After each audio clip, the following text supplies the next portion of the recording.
नमस्कार, खबरों की खबर में आपका स्वागत है। तो बदायूं की जो घटना हुई वो इतनी दर्दनाक थी, उसके बारे में हम रिपोर्टिंग कर ही रहे थे। टीमें जा रही थीं, उस पर राजनीति भी शुरू हो गई थी, लेकिन राजनीति को एक कोने रख दिया गया क्योंकि इस तरीके के मुद्दे पर आमतौर से लोग राजनीति जरूर करते हैं।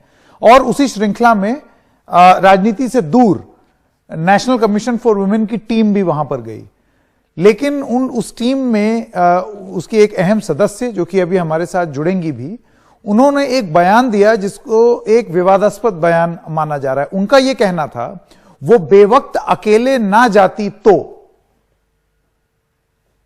ये उनका कहना था। और भी बहुत सारी चीजें उन्होंने इस श्रृंखला में पूरी बात कही। उन्होंने कहा किसी के प्रभाव में महिला को समय असमय नहीं पहुंचना चाहिए। सोचती हूं कि अगर संध्या के समय वो महिला नहीं गई होती या परिवार का कोई बच्चा साथ में होता तो शायद ऐसी घटना नहीं घटित होती, लेकिन ये सुनियोजित था क्योंकि उसको फोन कर बुलाया गया था, वो गई, फिर वहां से ऐसी स्थिति में लौटकर आई। तो एक सवाल जो उठ रहा है और उठना लाजमी है, और उस पर हम जिन्होंने बयान दिया है उनसे उनका स्पष्टीकरण भी लेंगे कि पीड़ित भी वो और गलती भी उसकी। आइए एक बार सुन लेते हैं कि चंद्रमुखी जी, जो कि सदस्य हैं राष्ट्रीय महिला आयोग की, उन्होंने क्या कहा। किसी के प्रभाव में महिला को समय असमय नहीं पहुंचना चाहिए।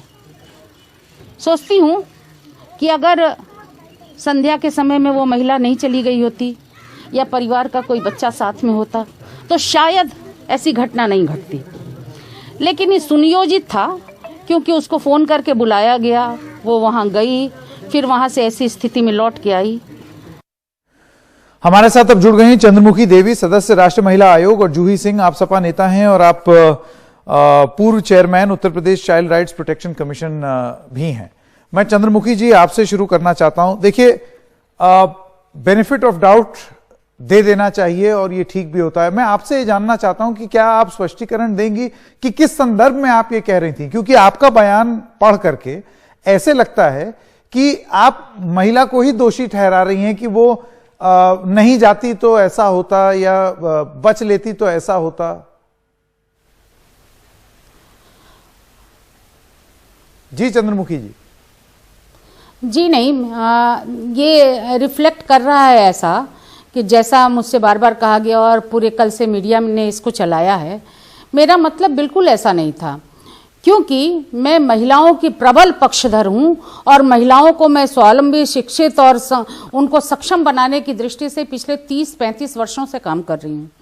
मैंने ये कहा क्योंकि मैं पहले परिवार से मिलने गई, परिवार ने अपनी बात की, बेटे ने कहा मेरी माँ अकेली ही गई, उस फोन आया था, बार बार फोन आ रहा था, तब मेरी माँ गई।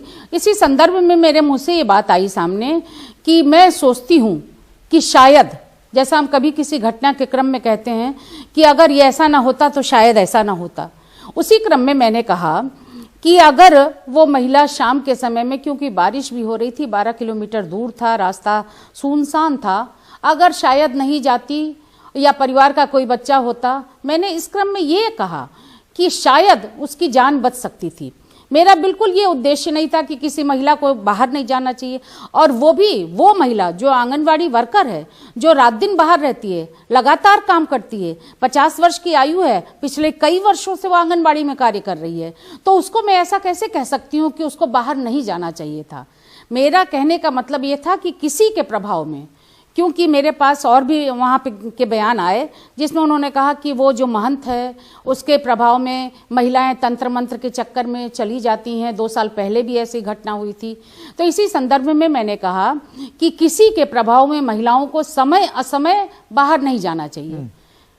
तो लेकिन मेरे इस बयान को जिस ढंग से प्रस्तुत किया गया, बाकी सारी बातें गौड़ हो गई कि मैं वहां पर पहुंची, मैंने पुलिस के ऊपर जिस ढंग से प्रेशर बनाया, मैंने एसएसपी से जिस मुद्रा में बात की, ये सारी बातें गौड़ हो गई। और एक ये वक्तव्य इसने हाईलाइट कर लिया, यही हाईलाइटेड हुआ कि जैसे चंद्रमुखी देवी वहां गई और उन्होंने उसके ऊपर सीधा आरोप लगाया कि महिला को बाहर नहीं जाना चाहिए था। ये रिफ्लेक्ट हुआ। चलिए चंद्रमुखी जी, आपने अपना स्पष्टीकरण दे दिया। अब इस पे जो दूसरा मत है या दूसरा व्यू है वो भी जान लेना बहुत जरूरी है। जूही सिंह हमारे साथ जुड़ गई हैं। जूही सिंह, क्या आप इस स्पष्टीकरण से संतुष्ट हैं? संकेत जी, सदस्य जी स्पष्टीकरण नहीं दे रही हैं, वो अपनी बात को जस्टिफाई कर रही हैं। राष्ट्रीय महिला आयोग के पास अपरंपार शक्ति है, लेकिन दुखद है कि उस शक्ति का प्रयोग महिला के साथ खड़े होने में नहीं किया जा रहा है। और एक ऐसे बयान को आप जस्टिफाई करने की कोशिश कर रही हैं कि मैं वहां गई, मैंने पुलिस से बात किया। मैडम, ये आपकी जिम्मेदारियां हैं। आप एक संवैधानिक पद पर हैं जिसका राजनीतिकरण आप नहीं कर सकती हैं, आपको नहीं करना चाहिए आपके जमीर के अनुसार। यदि यही घटना किसी और राज्य में होती तो क्या आप ऐसे ही जाती, आप ऐसी ही बात करती? ये तो एक मन में सवाल उठेगा ही। संकेत जी, आयोगों का जो एक पूरा ताना बाना है, बहुत शक्तियां दी गई हैं, लेकिन उसका प्रयोग कम ही होता है। और एक सदस्य के रूप में आपने जब कोई इंक्वायरी की नहीं, वहां पर इस तरह से आपने टिप्पणी की, अभी भी आपने महिला का पूरा घटनाक्रम, उसकी उम्र, उसकी कार्यशैली, वो क्या करती थी, तंत्र मंत्र करती थी, ये एक जिम्मेदार महिला आयोग, आप देश की महिला आयोग की सदस्य हैं, शोभा तो नहीं देता है। बाकी जस्टिफाई आप भले कर सकती हैं। अगर 30-35 साल तक आप पब्लिक जीवन में है तो आपको पता होना चाहिए कि आपके एक शब्द, आपके एक बयान का मानसिक रूप से महिला के परिवार पर क्या असर पड़ेगा। चैनल्स पर आजकल हम डिजिटल मीडिया के युग पे हैं, बहुत मासूम तो हम लोग सभी नहीं हैं, सभी समझते हैं कि कौन सी बात कहनी, कौन सी बात नहीं कहनी चाहिए। तो मुझे कोई जस्टिफिकेशन नहीं दिखाई देता है। जी चंद्रमुखी जी, अब आपने सुना जूही सिंह ने क्या कहा। मैं आपसे ये पूछना चाहता हूं, जब आप ये कहती हैं सोचती हूं कि अगर संध्या के समय वो महिला नहीं गई होती या परिवार का कोई बच्चा साथ में होता तो शायद ऐसी घटना नहीं घटती। अब देखिए, ये अगर आप एक फैमिली मेंबर की तरह लोग आपस में बात करते हैं तो अक्सर लोग बात करते ही हैं कि काश ऐसा हो गया होता, काश वैसा हो गया होता, इतने मिनट से अगर वो फोन ना लिया होता, वो बात समझ में आती है। लेकिन आप वहां पर एक आयोग के सदस्य की हैसियत से गई थी।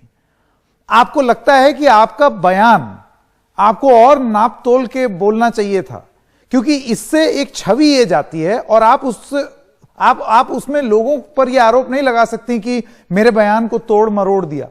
भाव नहीं, लेकिन जो असली बात है उस पर अगर आप रुकी रहती, टिकी रहती, तो यह कंट्रोवर्सी नहीं होती। जैसे कि आपसे सदस्य हैं आप महिला आयोग की, आपसे यह उम्मीद की जाती कि आप पॉइंट पे बोलती। यह घटना हुई ही क्यों, चाहे किसी के भी प्रभाव में वो महिला निकली। तो क्या अगर कोई महिला घर से देर रात में निकल रही है तो उसको यह हिदायत दी जाए कि अगर नहीं गई होती तो?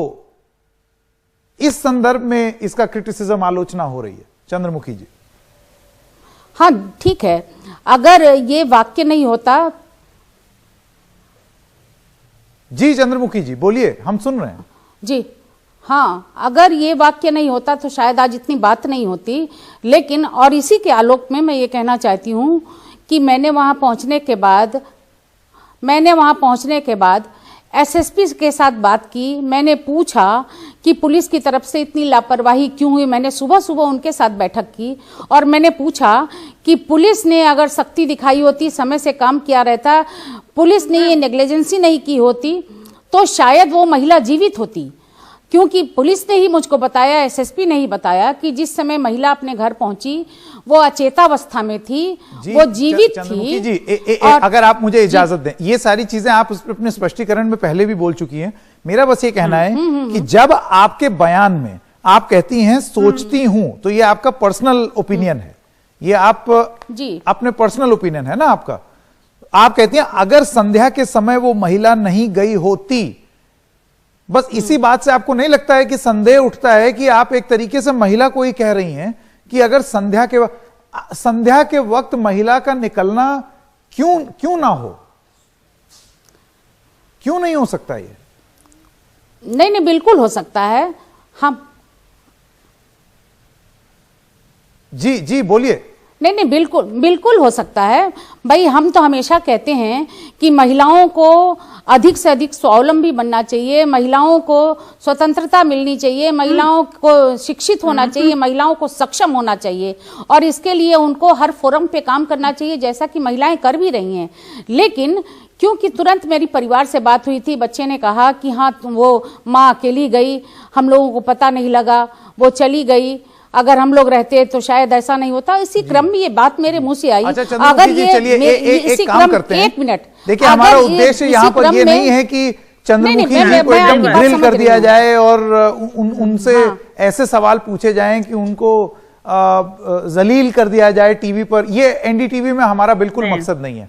मैं आपसे एक सवाल पूछना चाहता हूं, आपको लगता है कि आज जब इस शब्द के मायने निकाले जा रहे हैं तो आपको अफसोस होता है कि शायद मुझे ये नहीं बोलना चाहिए था, खत्म बात? जी हाँ, बिल्कुल अफसोस होता है। अगर अफसोस नहीं होता तो मैंने अपनी इस बात को वापस नहीं लिया होता। ठीक है, हम इससे सहमत हैं। जूही सिंह, आपका क्या कहना है? संकेत जी, अगर उनको अफसोस है तो फिर वास्तव में हमें इस बात को आगे नहीं बढ़ाना चाहिए। लेकिन साथ ही एक बात मैं कहूंगी कि एसएसपी मैडम के दोस्त नहीं थे, जिलाधिकारी मैडम के दोस्त नहीं है। आपका ओहदा बहुत उससे ऊपर है, तो आपको उनसे पूछने और बातचीत करने की जरूरत नहीं है। मैडम, आपके पास बहुत सारी शक्तियां हैं, उनका इस्तेमाल करिए। ये महिला सशक्त थी, ये महिला साक्षर थी, ये महिला काम कर रही थी और इसको आपकी जरूरत है। तो बयान जो हो गया वो आपने दे दिया, उस पर हम भी बहुत नहीं खींचेंगे, लेकिन आयोग की शक्तियों का प्रयोग करिए। आप कोई भारतीय जनता पार्टी की उत्तर प्रदेश सरकार के अंतर्गत काम नहीं कर रहे हैं। मैं आपसे ये जरूर कहना चाहती हूँ जूही जी कि अगर मैंने अपनी शक्तियों का उपयोग नहीं किया होता तो जैसे ही मैंने सुबह एसएसपी के साथ सख्ती से बात की, पुलिस के ऊपर मैंने प्रश्न चिन्ह खड़ा किया और उन्होंने आश्वासन दिया कि मैडम 1 मिनट मेरी बात सुन लीजिए, कि 24 घंटे के अंदर मैडम उसकी तीसरे अभियुक्त की जो प्रमुख अभियुक्त है उसकी गिरफ्तारी हो जाएगी। और आपने देखा होगा कि देर रात वो पकड़ा गया। अगर ये सख्ती नहीं होती तो शायद वो देर रात पकड़ा नहीं जाता। इसके साथ ही साथ मैडम फिर स्पष्टीकरण मैं बता रही हूँ, मैं बता रही हूँ, अरे भाई मैं पहले मेरी पूरी बात सुन लीजिए आप। पहले मेरी पूरी बात सुनिए। मुझको भी पता है कि गांव वालों ने पकड़ा, तो फिर पुलिस की क्या काम था उसमें? मैडम, आपके अधिकार कहाँ प्रयोग हुए? मुझको भी पता है कि उसको गांव वालों ने पकड़ा, लेकिन आप ये भी जानती हैं कि प्रशासन ने उसके ऊपर नहीं, मैंने तो तुरंत कहा, सुनिए आप पहले मेरी पूरी बात तो सुन लीजिए। शक्तियों का उपयोग कहाँ हुआ? आपने प्रशासन के खिलाफ बिल्कुल हुआ, मैंने बिल्कुल। चलिए, मुझे यहाँ पर आना होगा। जूही सिंह और चंद्रमुखी जी, आप दोनों का बहुत बहुत धन्यवाद। शक्ति का इस्तेमाल हुआ या नहीं, पहले हो गया होता या नहीं, ये चर्चा चलती रहेगी। लेकिन चंद्रमुखी जी को इस बात का अफसोस है और उन्होंने ये बयान वापस भी ले लिए हैं। वो अपनी पर्सनल कैपेसिटी में ये बात बोल रही थी। लेकिन दिक्कत ये आती है कि जब भी हम इस तरीके से कुछ बोल देते हैं, भावनाओं में आकर के बोल देते हैं, तो शायद हमको ये एहसास होना चाहिए कि इससे बहुत लोगों का हौसला टूटता है, उन लोगों का जिनको सबसे ज्यादा हौसले की जरूरत है। क्योंकि संदेश ये जाता है कि पीड़ित भी वो और गलती भी उसकी। एक छोटे से ब्रेक के लिए रुक रहे हैं, अभी हाजिर होता है।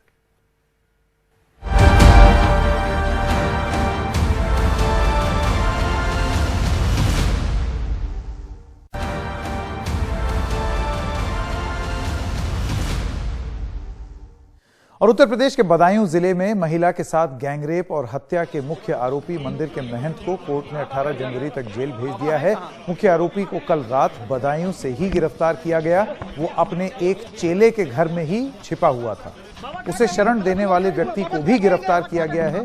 मुख्य आरोपी को पुलिस अपनी बाइक पर बिठाकर थाने लाई। इससे पहले मामले के 2 और आरोपी गिरफ्तार किए जा चुके हैं।